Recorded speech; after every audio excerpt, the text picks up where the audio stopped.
क्या है पॉटी में, क्यों संभाल कर रख रहे लोग। मल ट्रांसप्लांट के जरिए कई जानलेवा बीमारियों का इलाज किया जा रहा है।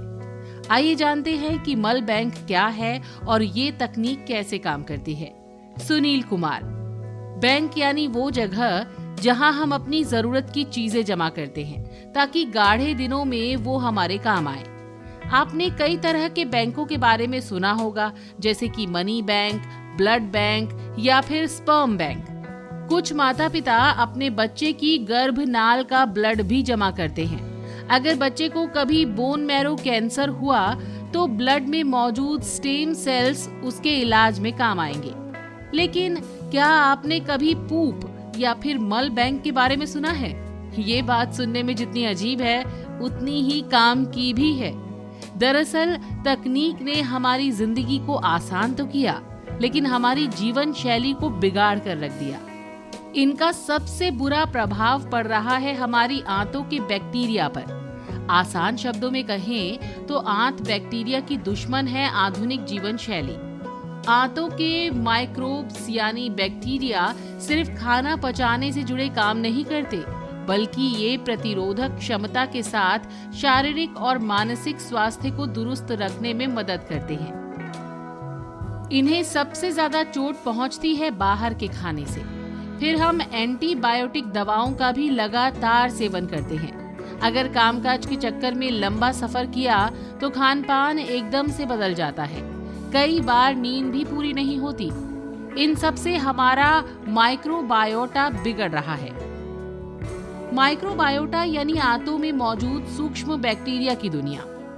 ये आखिर में कई जानलेवा बीमारियों की वजह भी बन जाता है। मसलन clostridioides difficile infection, irritable bowel syndrome, type 2 diabetes, asthma, हृदय से जुड़ी समस्याएं और क्लोरेक्टल कैंसर। इनमें से कुछ बीमारियों से निपटने का एक कारगर तरीका मल ट्रांसप्लांट भी है, खासकर सी डिफिसाइल और IBS में। इसमें सेहतमंद लोगों का मल लेकर मरीज के भीतर ट्रांसप्लांट कर दिया जाता है। सी डिफिसाइल इन्फेक्शन के मामलों में तो 90% मरीज ठीक हो जाते हैं, जो डायरिया और सेप्सिस जैसी बीमारियों की वजह बनता है। मल प्रत्यारोपण अब भी अपने शुरुआती दौर में है, लेकिन अमेरिका, ब्रिटेन और चीन जैसे कई देशों में ब्लड बैंकों की तरह मल बैंक भी खुल गए हैं। ये काफी हद तक ब्लड डोनेशन जैसा ही है। इसमें भी डोनेशन को मरीज के सैंपल से मैच किया जाता है। अगर बिना मैच किए मल ट्रांसप्लांट कर दिया गया तो परेशानी और बढ़ सकती है। नया इन्फेक्शन होने की आशंका भी रहती है। हालांकि अभी मल मैचिंग वाली टेक्निक ब्लड ग्रुप मिलाने वाली तकनीक जितनी अचूक नहीं है, लेकिन सही मल मिलने की सूरत में मरीज के ठीक होने की संभावना काफी बढ़ जाती है। वैज्ञानिकों ने इस तकनीक का इस्तेमाल कोविड-19 का इलाज करने में भी किया। ये बच्चों में ऑटिज्म का लक्षण कम करने में भी मददगार दिखी। ऑटिज्म काफी खतरनाक समस्या है जो तंत्रिका तंत्र को प्रभावित करती है। इससे बच्चे का सही तरीके से विकास नहीं होता, उसे बातचीत करने और नए लोगों से जुड़ने में परेशानी होती है। कई स्टडीज से यहाँ तक पता चला है कि मल ट्रांसप्लांटेशन एजिंग यानी उम्र बढ़ने के कुछ लक्षणों को भी पलट सकता है। साइंटिस्टों का कहना है कि नौजवान और सेहतमंद लोगों को अपनी आंत के माइक्रोबायोटा का सैंपल जमा कराना चाहिए। ये भविष्य में खुद उन्हीं के काम आ सकता है। अब सवाल उठता है कि किसी दूसरे शख्स के शरीर का मल हमारी मदद कैसे कर सकता है? असल में ये सारा खेल बैक्टीरिया का है।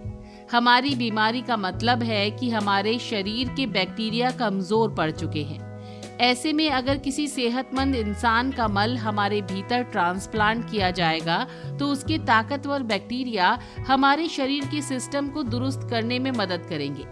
यही वजह है कि वैज्ञानिक ज्यादा से ज्यादा लोगों से मल डोनेट करने की अपील कर रहे हैं ताकि उन्हें ज्यादा बेहतर बैक्टीरिया वाले सैंपल मिल सके।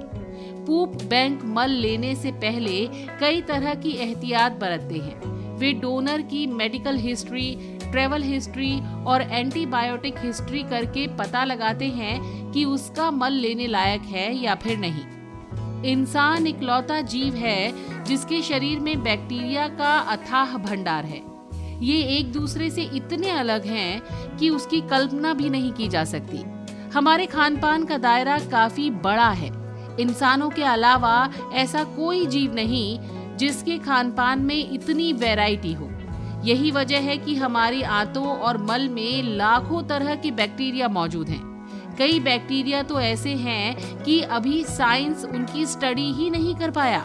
अब मल बैंक के सहारे वैज्ञानिक इस दिशा में आगे बढ़ रहे हैं। उनका मानना है कि ये तकनीक आगे चलकर कई लाइलाज बीमारियों का भी इलाज बता सकती है।